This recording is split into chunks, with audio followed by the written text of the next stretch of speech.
ইউশিকু আন তাদা আলাইকুমুল উমাম, একদিন তোমাদের সামনে এমন একটা দিন আসবে চারিদিক থেকে তোমাদেরকে দুশমনেরা ঘিরে ধরবে। পূব দিক থেকে, পশ্চিম দিক থেকে, উত্তর দিক থেকে, দক্ষিণ দিক থেকে, চারিদিক থেকে নানান রকমের শত্রুরা তোমাদেরকে চাপতে চাপতে চাপতে চাপতে একেবারে সংকুচিত করে দেবে। কেমন করে ঘিরে ধরবে? যেমন কি একটা বড় প্লেটে এক গাদা খাবার রাখা হয় এবং তার চারিদিকে গোল হয়ে মানুষেরা বসে যায়। কে এদিক থেকে খাবে, কেউ এদিক থেকে খাবে, কেউ ডান দিক থেকে খাবে, কেউ বাম দিক থেকে খাবে। তো বড় প্লেটটা থেকে খাবার উঠিয়ে উঠিয়ে খাবার জন্য গোল হয়ে মানুষ যেমন চারিদিক থেকে প্লেটটাকে ঘিরে নেয়, ফাঁকা থাকে না, ওই রকম চারিদিক থেকে তোমাদেরকে ঘিরে ধরবে। তোমরা ফাসাদে পড়ে যাবে, তোমরা মুসিবতে পড়ে যাবে, তোমাদের দিন এবং তোমাদের ঈমান এবং তোমাদের জান এবং তোমাদের মাল চ্যালেঞ্জের মুখে পড়ে যাবে। এত মুসিবত তোমাদেরকে ঘিরে ধরবে।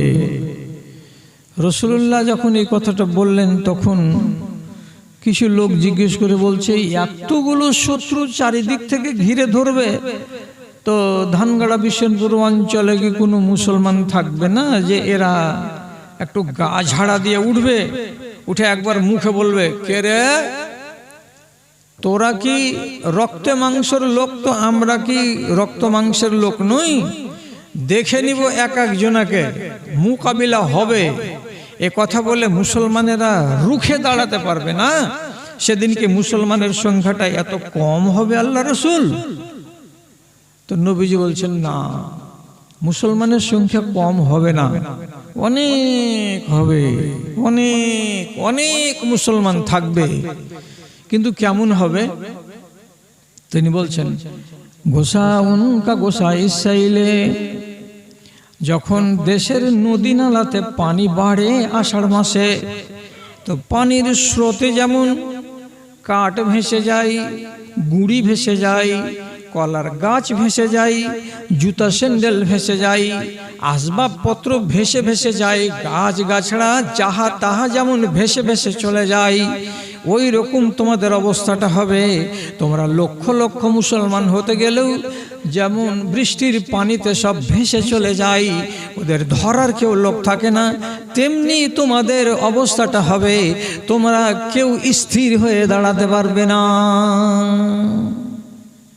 সব স্রোতে বয়ে যাবে। কেন এমন হবে? তো বলছে, তোমাদের ভিতর থেকে দুশমনের যে একটা ডর ছিল যে এরা মুসলমান, হে কিছু বলিস না, এরা ইমানে খুব শক্ত, তো এই বলে যে দুশমনদের ভিতরে একটা ডর থাকে তোমাদেরকে বলে, তোমাদের ব্যবহারের কারণে, তোমাদের বুদ্ধির কারণে, তোমাদের চরিত্রের কারণে দুশমনেরা তোমাদেরকে বলে আর ভয় করবে না, বরং আরো বলবে, তোর অন্য জাত হলে কথা ছিল, এটা তো মুসলমান, একে কিনতে কয় মিনিট লাগে, বলে মুসলমানকে ওরা তুচ্ছ তাচ্ছিল্য করবে। আর আরেকটা রোগ হবে কি, মুসলমানদের ভিতরে বিশাল বড় একটা রোগ ঢুকে যাবে, এরা মৌতকে অপছন্দ করবে আর মালের মোহাব্বতে পড়ে যাবে কঠিন হয়ে। যখন মালের মোহাব্বত এদেরকে গ্রাস করবে আর মরবো বলে এই কথাটা ওদের খেয়ালে থাকবে না, তখন জেনে নিতে হবে এদের দুর্দিন কাছিয়ে এসে গেছে। এরা ওই যে নদীর স্রোতে যেমন গাছ গাছড়া লতা পাতা বহে যায়, তেমনি এরাও বহে যাবে, এরাকে কেউ টিকাতে পারবে না। তাহলে এখন যদি নজর দিয়ে দেখি, তো রাসূলুল্লাহর যুগে যেগুলো ঘটেছিল এইরকম মুসিবত কি আমাদের উপরেও ঘটে গেছে? হুবাহু যদি তা না হয়, অনেকাংশে ঘটে গেছে। রাসূলুল্লাহ বললেন 10 হিজরিতে, আর 60 হিজরি সালের কথা বলছি, তাহলে কয় বছর? রাসূলের জিন্দেগি 10 বছর বাদ দিয়ে 60 হিজরিতে যদি হিসাবটা করি, তো 50 বছর পরের কথা আপনাকে পরিষ্কার বলছি, আবু হুরায়রার মতো সাহাবী তিনি কি করেন, মাঝে মাঝে মাঝে মাঝে আল্লাহ তাআলার কাছে দোয়া করেন আর বলেন, আল্লাহুম্মা ইন্নী আউযু বিকা মিনাস সিত্তিনে, আয় আল্লাহ আমি তোমার কাছে পানাহ চাইছি 60-এর দশক থেকে।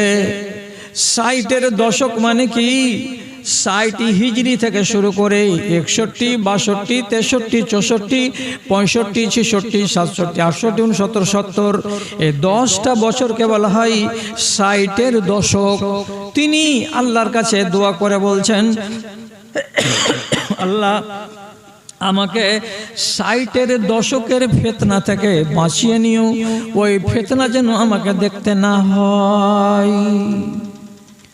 ওই সময়টাতে প্রচুর ফিতনা হয়েছিল ইসলামী জাহানে। তো কোন কোন ফিতনা হয়েছিল? একগুলো ঘরোয়া ফিতনা, একগুলো দুশমনদের চাপিয়ে দেওয়া ফিতনা, একগুলো মুসলমানের নিজে নিজে লড়ে মরে ফিতনা, আর আরেকগুলো দুশমনদের পক্ষ থেকে চাপিয়ে দেওয়া ফিতনা। এই ফিতনাতে মুসলমানেরা জর্জরিত হয়ে গেছিল। বিপদটা কত বেড়েছিল সেই যুগে। বুখারীতে হাদিস আছে যে ওই সময় এবং তারপরে আরো একটা সময় আসছে, সেই সময় মানুষের সামনে যখন বিপদ বেশি হয়ে যাবে, বাড়িতে বাড়িতে অশান্তি, পাড়াতে পাড়াতে অশান্তি, গ্রামের এ মাথা ও মাথাতে অশান্তি, অঞ্চলে যখন অশান্তি, যেদিকে যাবে সেদিকে যখন দেখবে দাঙ্গা হাঙ্গামা, অশান্তি, ফিতনা, ফাসাদ, তখন মানুষ কি করবে? জানের খেদে তখন কি বলবে? হাত্তা ইয়ামুররার রাজুলু মিনাল কবরে, এমন একটা সময় আসবে মানুষ একটা কবরের গোড়া দিয়ে গত হবে, কবরটার দিকে তাকাবে আর তাকে বলবে নতুন এটা কবর, কালকে কিংবা পরশুদিন এখানে এই মানুষটাকে মাটি দেওয়া হয়েছে। এরকম একটা নতুন কবরকে দেখবে আর কবরের পাশে দাঁড়িয়ে গিয়ে বলবে, হায় আল্লাহ আমি কেন বেঁচে আছি এই ফিতনার জমানায়? এই কবরের ভেতরে যে লোকটা আছে ওই লোকটা না হয়ে আমি যদি ওই জায়গাতে হতাম তো বড্ড ভালো হতো, আমি সমস্ত ফিতনা থেকে মুক্ত হয়ে যেতাম, আমি এত ঝামেলার মুখোমুখি হতাম না। কবরে চলে যাওয়াটাকে পছন্দ মনে করতে লাগবে লোক। কিসের জ্বালাই? ফিতনার জ্বালাই। তাহলে কত রকমের ফিতনা হয়? আপনি কি কি ফিতনা দেখেছেন? একটা বাড়ির ফিতনা বলছি। 3টা বেটা, 2 বেটা বাপকে দেখে না, একটাই বেটা দেখছে। তো বাপ শেষ বয়সে আছে, পিশাব পায়খানা বিছানাই করছে। তো এই রকম হালাতে বেটা বলল বড় ভাইকে আর মেজো ভাইকে, বাপ তো আমার একার নয়, তোমাদেরও বাপ, তোমরা একবার করে 1 মাস, তুমি 1 মাস নিয়ে যাও, এই মুসিবতটা আমাকে একাই কেন টানতে দিছো তোমরা? তো বড় বেটা বলছে, তুই বাপের জমি এখন খাচ্ছিস, তোর দিকে বাপ আছে, তুই টান। মেজো বেটাকে বলা যাচ্ছে, তো মেজো বউ বলছে কি, ওসব ঝামেলা আমার বাড়ি আনবে না, না তো চৌকিকে খাটলাকে আমি গড়িয়া গুঁড়েতে ফেলে দেবো, আমি ওসব উড়া বুড়ার টানা টানতে পারবো না, কেউ টানবে না। এখন এই ছেলেটা একাই টানছে, বিরক্ত হয়ে গেছে টেনে টেনে পিশাব পায়খানা বড় মানুষের। একদিন বাপ নিজের মনে বলছে, তোকে 2 বিঘা জমি গেল দি, 1 বছর থেকে তুই আর সেবা করছিস, যদি একটা চাকর রাখতে হয় তো আমার নামে, তো 5 থেকে 7 হাজার টাকা মাস দিয়ে একটা চাকর রাখতে হবে, যেভাবে ময়লা টানছে। তো এই হারে যদি দেওয়া যায় তো আমাকে জমি বিক্রি করেই তো দিতে হবে, তাকে না তুই আর তোর বউটা টানছে, তো তোকে আমি 2 বিঘা জমি দিব। যখন 2 বিঘা জমি দেওয়ার কথা বলল, 2 বেটা, একবার সকালে 1 বেটা আসে আর একবার বিকালে আর 1 বেটা আসে, আর বড় হেসে এখানটা দেখিয়া চলে যায়। তুই যদি খালি জমি লিখে দিয়েছিস তো ঘুরে রতুয়া থেকে আসবি না, তোকে দুখান করে দিব, আর তোর বেটাকেও দুখান করব, কইরা তারপরে জমি জমা গেলে আমরা ভাগ করব। এটা কত বড় ফিতনা নিয়ে বাস করছে আপনি বলতে পারছেন? একটা বাড়িতে এটা ফিতনা আছে, এখন আপনার গ্রামে নাই, এটা আলাদা কথা। কত যে বাড়ি আছে এইরকম যে স্ত্রীর জ্বালা নিয়ে পুরুষটা পুড়ে মরলো। কত যে বাড়ি আছে এরকম যে বৌমাকে সোজা পথে শাশুড়ি আনতে পারে না, অথচ মজবুর হয়ে 60 বছর 70 বছরের বৃদ্ধ মানুষ ওই ফাজের বউয়ের হাতের রান্না খাচ্ছে আর চোখের পানি ঝরাচ্ছে, আলাদা হয়ে রান্না করতে পারে না। ওই একটা মুসিবতের ভিতরে পড়ে আছে। তাহলে এইরকম মুসিবত বাড়িতে বাড়িতে, টোলাতে টোলাতে, ভাইয়ে ভাইয়ে ভর্তি হয়ে আছে আমাদের ভিতরে। এগুলো মুসিবত আমাদেরকে টানতে হচ্ছে, আল্লাহ তাআলার পক্ষ থেকে আসা। আবার একগুলো মুসিবত হলো দুশমনদের চাপিয়ে দেওয়া। আল্লাহ রসুল বলছেন জয়লাতিল আরজু মসজিদান ওয়া তুহুরান, আমি এই মাটিকে পাক করেছি যেখানে তোমার মন হবে নামাজ পড়তে পারো। একগুলো লোক এই দুনিয়ারই, ওদের হাতে আছে শাসন ক্ষমতা। ওরা পরিষ্কার ভাষাতে মুসলমানকে বলছে মসজিদের বাহিরে কোনো জায়গাতে যদি নামাজ পড়তে দেখতে পাই তো রুলের বাড়ি দিয়ে, পুলিশকে দিয়ে পাছা লাল করে জেলে ঢুকাবো, 10 দিনের জেলের ভাত খাইয়ে তারপরে তোমাকে বাড়ি পাঠাবো, যেখানে সেখানে নামাজ পড়তে পারবা না। মুসলমান কত বড় আজমাইশে আছে আপনি ভেবে দেখুন তো একবার। কোন এই ভারতবর্ষের মাটিতে কেউ শাসন ক্ষমতা নিয়ে বসে আছে, সে বলছে ওই গায়র মুসলিমেরা তোমরা জমি বিক্রি করো, কিন্তু কোন একটা গায়র মুসলিম যেন এই মুসলমান মিয়াদের কাছে বিক্রি না করে। কোন মুসলমান মিয়ার কাছে জমি বিক্রি করা চলবে না। তবে মুসলমান মিয়া যদি বিক্রি করে তো তোমাদের কি না চলবে, কিন্তু কোন গায়র মুসলিমের জমি কোন মুসলমান কিনতে পারবে না। এটা কম বড় মুসিবতের কথা হলো? এটা কি ছোট মোটো আজমাইশে পড়েছে মুসলমানেরা?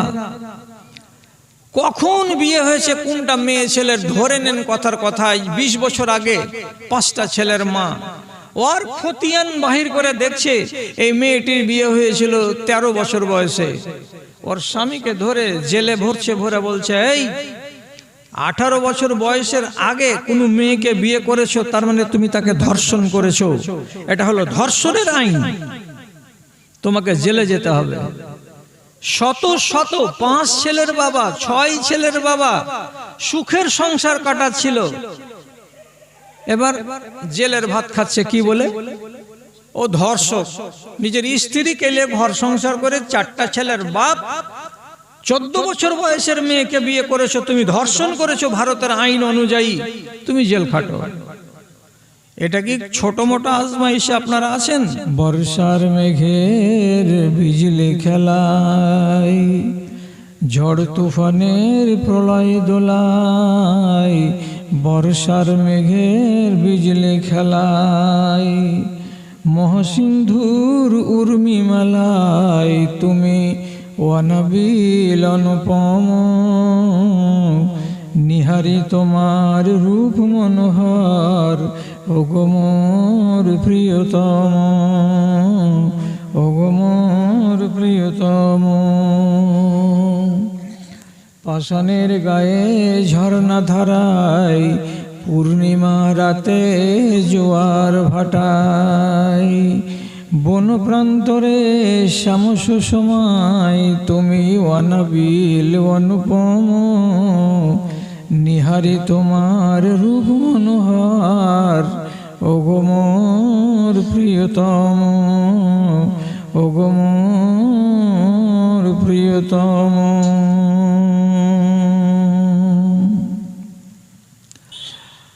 মাননীয় মুসলিম সমাজ, আরম্ভ মাত্রই আল্লাহ তাআলার শুকরিয়া আদায় করছি যে জালসার মৌসুমের শেষ প্রান্তে আপনারা আরেকবার এই ময়দানে এই মহতি জালসার নামে সমবেত হয়েছেন। মাগরিবের পর থেকে সিলসিলা চলছে, অনেক কথা শোনা হলো। অল্প আর একটু কথা শুনলেই আমাদের আজকের মতো এটা সভার কাজ সম্পূর্ণ হয়ে যাবে ইনশাআল্লাহ। বিষয়টা হলো, এই জমানায় মানুষের কাছে এত সময় নাই যে 6 ঘন্টা ধরে বসে বসে প্যান্ডেলে ওয়াজ শুনবে।